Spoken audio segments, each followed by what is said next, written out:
School season തുടങ്ങി ബസ്സിലെ ചേട്ടന്മാരും കുട്ടികളും തമ്മിലുള്ള ആ ഒരു ഫൈറ്റും സ്റ്റാർട്ട് ചെയ്തിട്ടുണ്ട്. അപ്പം ഈ കേരളത്തിലെ പ്രൈവറ്റ് ബസ്സുകളിലെ യാത്രകളെ കുറിച്ച് ചില കാര്യങ്ങൾ പ്രത്യേകമായിട്ട് പറയേണ്ടതുണ്ട് എന്ന് ഈ അടുത്ത് നടന്നിട്ടുള്ള ഒരു ഇൻസിഡന്റ് കണ്ടപ്പം എനിക്ക് പറയാൻ തോന്നി. നിങ്ങൾ കണ്ടു കാണും, തൃശ്ശൂർ വടക്കഞ്ചേരി കുന്നംകുളം റൂട്ടിൽ ഓടുന്ന ഒരു ബസ്സിൽ സ്കൂൾ കുട്ടികളെ കയറ്റാണ്ടിരുന്നു. കുട്ടികൾ കുറെ കെഞ്ചി അപേക്ഷിക്കുകയൊക്കെ ചെയ്തു. പക്ഷെ പകുതി പേരെ കയറ്റി പകുതി പേരെ കയറ്റാണ്ടൊക്കെ ഇരുന്ന് അത് വലിയ വിഷയമൊക്കെ ആയതിന്റെ വീഡിയോ വൈറലായി. അങ്ങനെ അതിലെ കണ്ടക്ടർ ആയിട്ടുള്ള അദ്ദേഹത്തിന്റെ പേര് രാംദാസ്മോ മറ്റാണെന്ന് തോന്നുന്നു. അദ്ദേഹത്തിന്റെ ലൈസൻസ് കുറച്ച് കാലത്തേക്ക് സസ്പെൻഡ് ചെയ്തിട്ടുള്ള ഒരു അവസ്ഥയൊക്കെ നമ്മൾ കണ്ടു. ഇതല്ലാണ്ട് എറണാകുളത്ത് വേറൊരു ബസ്സിൽ ഒരു കണ്ടക്ടറും അതുപോലെ തന്നെ ഒരു സ്ത്രീയും തമ്മിലുള്ള ഒരു പ്രശ്നവും അതിനെക്കുറിച്ചിട്ട് അവരുടെ വീട്ടിലെ ആൾക്കാർ വന്നിട്ട് ഈ കണ്ടക്ടർക്ക് ഒരു ഭയങ്കരമായിട്ടുള്ള ദേഹോപദ്രവം ഉണ്ടാക്കുന്ന ഒരു ഇൻസിഡന്റും ഒക്കെ നമ്മൾ കണ്ടു. അപ്പം ഇതിനെ തുടർന്നിട്ടാണ് ഇങ്ങനെ ഒരു വീഡിയോ ചെയ്യേണ്ട ഒരു ആവശ്യമുണ്ട് എന്നുള്ളൊരു കാര്യം എനിക്ക് തോന്നിയത്. ഞാനൊക്കെ സ്ഥിരം ബസ് യൂസ് ചെയ്യുന്ന ഒരാളാണ്. എൻ്റെ ഓഫീസിലോട്ട് പോകുന്നതിന് വേണ്ടിയിട്ട്, അതേപോലെ തന്നെ പഠിക്കുന്ന കാലത്ത് അതിന് വേണ്ടിയിട്ടൊക്കെ ബസ് യൂസ് ചെയ്തുകൊണ്ടിരുന്നിട്ടുള്ള ഒരാളാണ്. അപ്പം ഈ ബസ്സിലെ യാത്രകളിൽ പല പല അനുഭവങ്ങൾ ഒരു പെൺകുട്ടി എന്നുള്ള നിലയ്ക്ക്, ഒരു സ്കൂൾ കുട്ടി എന്നുള്ള നിലയ്ക്ക് ഒക്കെ നമുക്ക് ഉണ്ടായിട്ടുണ്ട്. അപ്പം അത് ഷെയർ ചെയ്യേണ്ടുന്ന ഒരു ആവശ്യമുണ്ട്. അപ്പം ഞാനൊക്കെ ഭയങ്കര സെലക്റ്റീവായിട്ട് മാത്രം ബസ്സുകൾ സെലക്ട് ചെയ്തിട്ട് പോകുന്ന ഒരാളാണ്. എന്ന് വെച്ചാൽ ഞാൻ ഏതെങ്കിലും ഒരു ബസ്സിൽ കയറുന്നുണ്ടെങ്കിൽ സ്ഥിരം ആ ബസ്സുകൾ തന്നെയാണ് ഞാൻ പിടിക്കുന്നത്. വേറെ ഒന്നുകൊണ്ടല്ല, ഒന്ന് ആ ബസ്സിലെ ആൾക്കാർക്ക് ഈ റഷ് ഡ്രൈവിംഗ് ഇല്ല എന്നുള്ളൊരു കാര്യം ഞാൻ ഉറപ്പ് വരുത്താറുണ്ട്. അവർ ഭയങ്കര ഓക്കെ ആയിട്ട് പോകുന്ന ആൾക്കാരാണെന്ന് ഉറപ്പ് വരുത്താറുണ്ട്. രണ്ട്, അതിനകത്തെ കണ്ടക്ടർ, ക്ലീനർ, ഡ്രൈവർ ഇവരുടെ പെരുമാറ്റം വളരെ മര്യാദയുള്ളതാണെന്ന് ഉറപ്പ് വരുത്താറുണ്ട്. ഈ രണ്ട് കാര്യങ്ങളുള്ള ബസ്സുകളിൽ മാത്രമേ ഞാൻ കയറാറുള്ളൂ. ഇത് തന്നെ പറയുമ്പോൾ നിങ്ങൾക്കറിയാം, എനിക്കും അതുപോലെ തന്നെ ഒരുപാട് പേർക്കും ഇത്തരത്തിലുള്ള കാര്യങ്ങളിൽ വളരെ മോശം അനുഭവങ്ങളൊക്കെ ഉണ്ടായിട്ടുണ്ടെന്നുള്ളത്. ഇപ്പം ഓരോ മോശം അനുഭവങ്ങളുടെ കാര്യം പറയുകയാണെങ്കിൽ സ്കൂൾ കാലഘട്ടം തൊട്ട് തന്നെ തുടങ്ങേണ്ടതായിട്ട് വരും. ഈ സ്കൂളിലെ കാര്യം പറയുമ്പം നമ്മൾ രണ്ട് പേരുടെ കാര്യം ചിന്തിക്കണം. ബസ് ജീവനക്കാരുടെ കാര്യം ചിന്തിക്കണം, അതേപോലെ തന്നെ ഈ കുട്ടികളുടെ കാര്യം ചിന്തിക്കണം. ബസ് ജീവനക്കാരുടെ കാര്യം ചിന്തിക്കുക എന്ന് പറയുമ്പോൾ ഒരുപാട് കുട്ടികൾ അവരുടെ ബാഗും മറ്റുമായിട്ട് ഈ ബസ്സിൻ്റെ ഉള്ളിൽ കയറി കഴിഞ്ഞിട്ടുണ്ടെങ്കിൽ അവർക്ക് സത്യം പറഞ്ഞാൽ ആ സമയത്ത് ജോലിക്ക് പോകുന്ന ആൾക്കാരുടെ ഫുൾ ഫെയർ കൊടുക്കുന്ന ആൾക്കാർക്ക് കയറ്റാനുള്ള ഒരു അവസരമാണ് നഷ്ടപ്പെടുന്നത്. അപ്പോൾ സ്വാഭാവികമായിട്ട് അവർക്ക് അത് ഇത്തിരി നഷ്ടമുള്ള ഒരു ട്രിപ്പാണ്. അപ്പോൾ സ്വാഭാവികമായിട്ട് അവർക്ക് ഇത്തിരി ദേഷ്യമൊക്കെ ഉണ്ടാവും. പിന്നെ നമ്മുടെ ബാഗും എല്ലാം കൂടിയായിട്ടുള്ളിൽ നിൽക്കുന്ന സമയത്ത് കുറച്ച് ബുദ്ധിമുട്ട് തന്നെയാണ്, അത് നമ്മൾ അംഗീകരിക്കണം. അപ്പോൾ കുട്ടികളും അതിനനുസരിച്ചിട്ടൊക്കെ ബസ്സിൽ കയറാൻ ശ്രമിക്കേണ്ടതുണ്ട്. എല്ലാ ദിവസവും ഒരേ ബസ്സുകാരെ ബുദ്ധിമുട്ടിക്കാണ്ടിരിക്കുക എന്നുള്ളൊരു കുറച്ച് കാര്യം കുട്ടികളും ശ്രദ്ധിക്കേണ്ടതായിട്ടുണ്ട്. എന്നാൽ കുട്ടികളിനെക്കാട്ടിലും മെച്ചുവേർഡ് ആയിട്ടുള്ള ആൾക്കാരാണ് ബസ്സിലെ ആൾക്കാർ. നിങ്ങൾ തന്നെ ആലോചിക്കുക, നമ്മുടെയൊക്കെ വീട്ടിലെ ഒരു 3-4 മക്കൾ അല്ലെങ്കിൽ 2-3 മക്കളൊക്കെ ഉള്ള വീട്ടിലെ അമ്മമാർ ഓൾറെഡി ബസ് ഫെയർ കൊടുത്തിട്ടായിരിക്കും പോകുന്നുണ്ടായിരിക്കുക. ഈ കുട്ടികൾക്ക് എല്ലാവർക്കും അതേപോലെ തന്നെ ബസ് ഫെയർ ഫുള്ളായിട്ട് കൊടുത്ത് വിടേണ്ട അവസ്ഥയാണെങ്കിൽ അവരുടെ കുടുംബമൊക്കെ വെളുത്തു പോകും. അപ്പം അതുകൊണ്ടാണ് ഈ കുട്ടികൾക്ക് കൺസെഷൻ എന്നൊക്കെ പറയുന്നൊരു സംഗതി നമ്മൾ കൊടുക്കുന്നത്. അത് മാത്രമല്ല, എല്ലാ റൂട്ടുകളിലും എല്ലാ സ്കൂളുകളിലോട്ടും അവരുടെ സ്കൂൾ ബസ്സിന്റെ സർവീസൊന്നും ഇല്ല. സ്കൂൾ ബസ് സർവീസും ചില സമയത്തൊക്കെ കത്തിയാണ്, പിള്ളേർ പഠിക്കണ്ടേ. അപ്പൊ അങ്ങനത്തെ നമ്മുടെ നാട്ടിലെ വളർന്നു വരുന്ന പൗരന്മാരാണ് കുട്ടികൾ എന്നുള്ള രീതിയിലുള്ള ഒരു കൺസിഡറേഷൻ ബസ്സിലെ കണ്ടക്ടർമാരും കുട്ടികൾക്ക് കൊടുക്കേണ്ടതായിട്ടുണ്ട്. കാരണം പലപ്പോഴും കുട്ടി എന്നുള്ള നിലയ്ക്ക് എസ്റ്റിയും കൊടുത്തിട്ട് വണ്ടി കയറുമ്പോൾ ഉണ്ടാവുന്നത് ഭയങ്കര ട്രോമറ്റൈസിങ് ആയിട്ടുള്ള അനുഭവങ്ങളാണ്. എനിക്കൊക്കെ നല്ല ഓർമ്മയുണ്ട്. ഒരു കാലഘട്ടത്തിൽ സ്കൂളിൽ പോകുന്ന സമയത്ത്, ആദ്യമായിട്ട് പ്രൈവറ്റ് ബസ്സിൽ പോകുന്ന സമയത്ത് ഭയങ്കര മോശമായിട്ടുള്ള തെറിവിളികളാണ് ഞങ്ങളൊക്കെ. എന്തോരം ഒതുങ്ങി നിന്നാലും എന്തൊക്കെ ചെയ്താലും നമ്മൾ കയറി ഇറങ്ങുന്നത് വരയ്ക്കും ഭയങ്കര മോശമായിട്ടുള്ള തെറികൾ, ചീത്തകളൊക്കെ നമ്മളിങ്ങനെ വിളിച്ചുകൊണ്ടിരിക്കും. രാവിലെ അതെന്നെ കേട്ടിട്ട് പോകുന്നത് ഭയങ്കര ബുദ്ധിമുട്ടുള്ളൊരു കാര്യമാണ്. മാത്രമല്ല, നമ്മൾ ആരുടെയും വീട്ടിലത് കേട്ടിട്ടുണ്ടായിരിക്കില്ല. അതാണ് നമ്മൾ ഇവരുടെ വായന ഇങ്ങനെ കേട്ടുകൊണ്ടിരിക്കുന്നുണ്ടായിരിക്കാം. പിന്നെ എനിക്ക് ചില കാര്യങ്ങളൊക്കെ ഓർമ്മയുള്ളത്, ഞാൻ +2 പഠിക്കുന്ന സമയത്ത് സ്കൂളിൽ പോകാൻ ബസ്സിൽ കയറുമ്പം ആ റൂട്ടിൽ വളരെ കുറച്ച് ബസ്സുകളെ ഉണ്ടായിരുന്നുള്ളൂ അന്നത്തെ കാലത്ത്. ആ ബസ്സിലെ ഡ്രൈവർ എന്തോരം സ്ഥലം ഉണ്ടെങ്കിലും നമ്മളെ പുഷ് ചെയ്യും. ഈ പുറകിൽ ഒരുപാട് ചേട്ടന്മാരുടെയും ആമ്പിള്ളാരുടെ ഇടയിൽ ഭയങ്കര അൺകംഫർട്ടബിൾ ആയിട്ട് അവിടെ തന്നെ പോയി നിൽക്കണം എന്നുള്ള കാര്യം മൂപ്പര് ഭയങ്കരമായിട്ട് അങ്ങനെ ചെയ്യുമായിരുന്നു. അയാൾക്ക് അതിലൊരു പ്രത്യേകതരം ആനന്ദമുണ്ടെന്നൊക്കെ പിന്നീട് എനിക്ക് തോന്നിയിട്ടുണ്ട്. പിന്നെ അത് മാത്രമല്ല, അതേ റൂട്ടിലൊക്കെ തന്നെയുള്ള ഒരു ബസ്സിൽ നമ്മൾ പോകുന്ന സമയത്ത് ഒരു കുട്ടിയെ, അത് നിങ്ങൾക്ക് എത്ര പേർക്ക് കണക്ട് ആവുമെന്ന് എനിക്ക് അറിഞ്ഞൂടാ, ഒരു കുട്ടിയെ എല്ലാവരും വിളിച്ചുകൊണ്ടിരുന്നത് ചാപ്പാകുരിശ് എന്നൊക്കെയാണ്. അപ്പം അതെങ്ങനെ ഈ ചാപ്പാകുരിശ് എന്നുള്ള റെഫറൻസ് വന്നതെന്ന് ചോദിച്ചാൽ, കുട്ടിയുടെ മാനറിസംസ്, കുട്ടി നടക്കുന്നതൊക്കെ ഒരു ആക്ട്രസ് ചാപ്പാകുരിശ് എന്ന് പറയുന്ന സിനിമയിൽ അഭിനയിച്ചിട്ടുള്ള ഒരു ആക്ട്രസിനോട് സിമിലർ ആയിരുന്നു. അപ്പം ആ സിമിലാരിറ്റി വെച്ചിട്ട് ആ സിനിമയ്ക്കകത്തെ ആ ആക്ട്രസിന്റെ ക്യാരക്ടർ, അത് ഇച്ചിരി അവർ ഒരുപാട് നാണക്കേടുണ്ടാകുന്ന അനുഭവങ്ങൾ കൂടെ കടന്നു പോകുന്ന ഒരു ആക്ട്രസ്സാണ് അതിനകത്ത്. ആ കാര്യവുമായിട്ട് കണക്ട് ചെയ്തിട്ട് ഇവർ ആ കൊച്ചെ കയറുമ്പോഴും ഇറങ്ങുമ്പോഴൊക്കെ കുട്ടീനെ അങ്ങനെയാണ് അഡ്രസ്സ് ചെയ്തുകൊണ്ടിരുന്നത്. കുട്ടിക്ക് അതറിയില്ല, പക്ഷെ ബാക്കി എല്ലാവർക്കും അതറിയാം.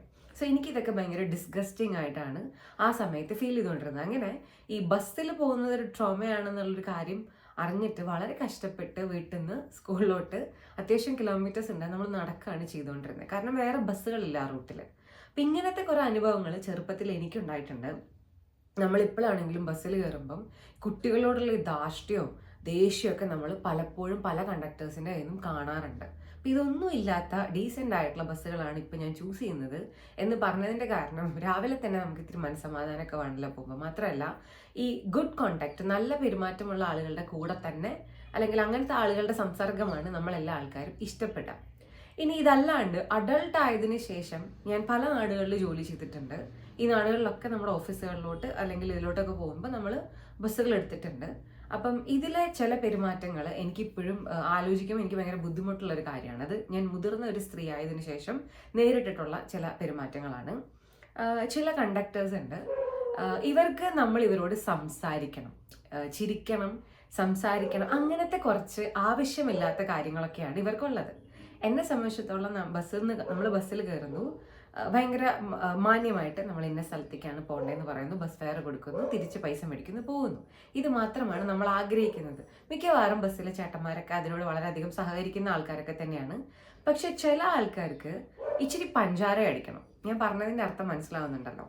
അപ്പം ആ ആൾക്കാരോട് നമ്മൾ ആ രീതിയിൽ സഹകരിച്ചില്ലെങ്കിൽ ഇവർ നമ്മൾ കൊടുത്ത പൈസയുടെ ബാക്കി നമുക്ക് തരില്ല.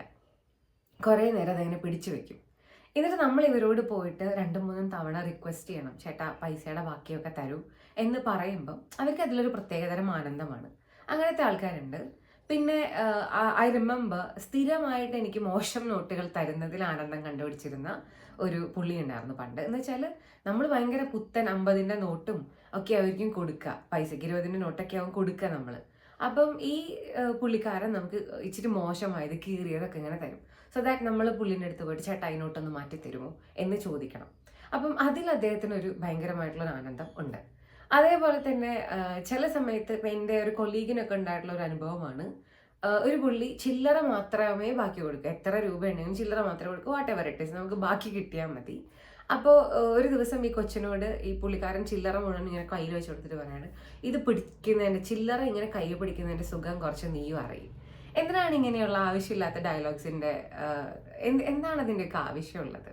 ഐ മീൻ നിങ്ങളിത് ഫണ്ണായിട്ടാണ് ഉദ്ദേശിക്കുന്നതെങ്കിൽ അത് കേൾക്കുന്ന ആൾക്കാർക്ക് ഭയങ്കര വിയേർഡായിട്ടാണ് തോന്നുന്നത്. അത് മാത്രമല്ല അത് അത്ര അൺകംഫർട്ടബിൾ ആയിട്ടുള്ളൊരു എക്സ്പീരിയൻസ് ആണ്. അപ്പം കുറേയൊക്കെ ഒരു ഗുഡ് കോണ്ടാക്ട് എന്ന് പറയുന്ന കാര്യം ബസ് ജീവനക്കാരും പഠിക്കേണ്ടതായിട്ടുണ്ട്. ഇനിയുള്ളത് ഈ ചില സമയത്ത് നമുക്ക് ഏറ്റവും ഡേഞ്ചറസ് ആയിട്ട് തോന്നണേ ഈ എൽഡർ ആയിട്ടുള്ള സ്ത്രീകൾ കയറി ഇറങ്ങുകയൊക്കെ ചെയ്യുമ്പോഴത്തേക്ക് ഇവർ കാല് വയ്ക്കുമ്പോഴത്തേക്കും ഇറങ്ങുമ്പോഴത്തേക്കൊക്കെ ചിലപ്പോൾ ബസ് എടുത്ത് കളയും. നിങ്ങൾക്ക് തിരക്കുണ്ടെന്നുള്ളൊരു കാര്യം നമ്മൾ മനസ്സിലാക്കുന്നു, പക്ഷേ ആ ആളിൻ്റെ ആരോഗ്യവും അയാളുടെ ജീവനും കൂടെ ഇമ്പോർട്ടൻ്റ് ആണെന്നുള്ളൊരു കാര്യം കൂടെ ഇതിനകത്ത് നമ്മൾ കൺസിഡർ ചെയ്യേണ്ടതായിട്ടുണ്ട്. അതേപോലെ തന്നെ ഞാനൊക്കെ ഒരു ബസ്സിൻ്റെ അടിയിൽ ടയറിൻ്റെ അടിയിൽ ഇങ്ങനെ പെട്ട് എന്താ പറയുക ചമ്മന്തി ആവുന്നതെന്നൊക്കെ ജസ്റ്റ് രക്ഷപ്പെട്ട ആളാണ്. സെയിം ഇൻസിഡൻ്റ് ആണ്. ബസ് സ്റ്റോപ്പിൽ ബസ് നിർത്തുന്നു, നമ്മൾ കാല് വെച്ചിട്ട് ഇറങ്ങുന്നു. ഞാനൊക്കെ ഇവർക്കൊന്നും സമയ ബുദ്ധിമുട്ടുണ്ടാവരുതെന്ന് കരുതിയിട്ട് വളരെ പെട്ടെന്ന് തന്നെ അതൊക്കെ ചെയ്യുന്ന ഒരാളാണ്. അത്രയ്ക്കും ഞാൻ കൺസിഡറേഷൻ കൊടുക്കുന്നുണ്ട്. എന്നിട്ട് പോലും ബസ് കാല് നിലത്ത് വെക്കാനുള്ളൊരു ഗ്യാപ്പ് തരാഞ്ഞിട്ട് അപ്പോഴത്തേക്കും വിസിലടിച്ച് ബസ് എടുത്ത് നമ്മളിങ്ങനെ ആടി അല്ലെങ്കിൽ അതിൻ്റെ അടിയിൽ തന്നെ വീഴുന്ന ഒരവസ്ഥയൊക്കെ ഉണ്ടായിട്ടുണ്ട്. എന്തോ ദൈവഭാഗ്യം കൊണ്ടും വീട്ടിലുള്ളവരുടെ എന്തോ ഭാഗ്യം കൊണ്ടൊക്കെ രക്ഷപ്പെട്ടതാണെന്നുള്ളൊരു തോന്നലൊക്കെ എനിക്കുണ്ടായിട്ടുണ്ട്. അപ്പോൾ ബസ്സിലെ ചേട്ടന്മാർ മനസ്സിലാക്കേണ്ടത് ആൾക്കാർക്ക് നിങ്ങളുടെ ബസ്സിലെ സർവീസ് ആവശ്യമാണ്. എല്ലാവർക്കും എല്ലാവരുടെ വീട്ടിൽ നിന്ന് നിറച്ച് 2 വീലറും അതുപോലെ തന്നെ കാറൊക്കെ എടുത്ത് പോകാൻ പറ്റുന്ന ഒരു സാഹചര്യം ഉണ്ടായിരുന്നു, പാർക്കിംഗ് സൗകര്യം ഉണ്ടായിരുന്നുണ്ടെങ്കിൽ എല്ലാവരും അതൊക്കെ തന്നെ എടുക്കുള്ളൂ. പക്ഷെ അത് പറ്റില്ലാത്തതിനെ കൊണ്ടും പിന്നെ പോരാത്തതിന് ഇന്ധനക്ഷാമം ഒക്കെ ഉള്ളൊരു സമയമാണ് നമുക്ക്, അല്ലെങ്കിൽ ഇന്ധനത്തിന് വില കൂടുന്ന ഒരു സമയമൊക്കെയാണ്. അപ്പം പരമാവധി പബ്ലിക് ട്രാൻസ്പോർട്ടേഷനെയാണ് ഇച്ചിരി വിവേകമുള്ളവരൊക്കെ ചൂസ് ചെയ്യുക. അപ്പോൾ ആ സമയത്ത് നിങ്ങളുടെ ഭാഗത്ത് നിന്ന് അവരോടുണ്ടാവുന്ന പെരുമാറ്റം കുറച്ച് ഡീസൻ്റ് ആവണം എന്നുള്ളൊരു റിക്വസ്റ്റ് ഞങ്ങൾക്ക് എല്ലാവർക്കും ഉണ്ട്. എല്ലാവർക്കും തിരക്കുണ്ട്, എല്ലാവർക്കും ജോലിയിൽ പ്രശ്നങ്ങളുണ്ട്, എല്ലാവർക്കും ടൈമിംഗ് ഇഷ്യൂസ്, എല്ലാ കാര്യങ്ങളും എല്ലാവർക്കും ഉണ്ട്. നിങ്ങളെപ്പോലെ തന്നെയാണ് എല്ലാ ആൾക്കാരും ജോലി ചെയ്യുന്നത്. പക്ഷെ നിങ്ങളിങ്ങനെ റഷ് ഡ്രൈവിംഗ് നടത്തിയിട്ട് അതേപോലെ ആവശ്യത്തിനും അനാവശ്യത്തിനുമൊക്കെ ഈ പച്ചത്തെറിയൊക്കെ പറയുന്ന ഒരു പരിപാടി നിർത്തുന്നത് വളരെ നല്ലൊരു കാര്യമായിരിക്കും എന്നുള്ളൊരു റിക്വസ്റ്റ് എനിക്കുണ്ട്. പിന്നെ ഇങ്ങനെ ഒരുപാട് പേരുണ്ടെങ്കിലും എല്ലാ മേഖലയിലും പ്രശ്നവും മോശവും നല്ലതൊക്കെ ഉണ്ട്. ഞാൻ പറഞ്ഞ പോലെ വളരെ ഭംഗിയായിട്ട് വളരെ വിവേകത്തോടെ പെരുമാറുന്ന, വളരെ വൃത്തിയായിട്ട് അവരുടെ ബസ്സിനെ കുറിച്ചിട്ട് ആൾക്കാർക്ക് നല്ല അഭിപ്രായം മാത്രം ഉണ്ടാവണം എന്നുള്ള രീതിയിൽ പെരുമാറുന്ന ഒരുപാട് ചേട്ടന്മാരും ഉണ്ട് ഈ ഒരു മേഖലയിൽ. ഞാൻ പറഞ്ഞില്ലേ, അങ്ങനത്തെ ആൾക്കാരുള്ള ബസ്സുകളിലാണ് എന്നെ പോലുള്ള ആൾക്കാരൊക്കെ കയറാറുള്ളത്. അതല്ലാതെ അതിൻ്റെ ഇടയിൽ വേറെ ഏത് ബസ് വന്നാലും നമ്മളത് സ്കിപ്പ് ചെയ്തിട്ട് ഈ ബസ്സിന് വേണ്ടിയിട്ട് നിൽക്കാറുണ്ട്. കാരണം നമ്മൾ ആഗ്രഹിക്കുന്നത് ഒരു നല്ല സർവീസാണ്.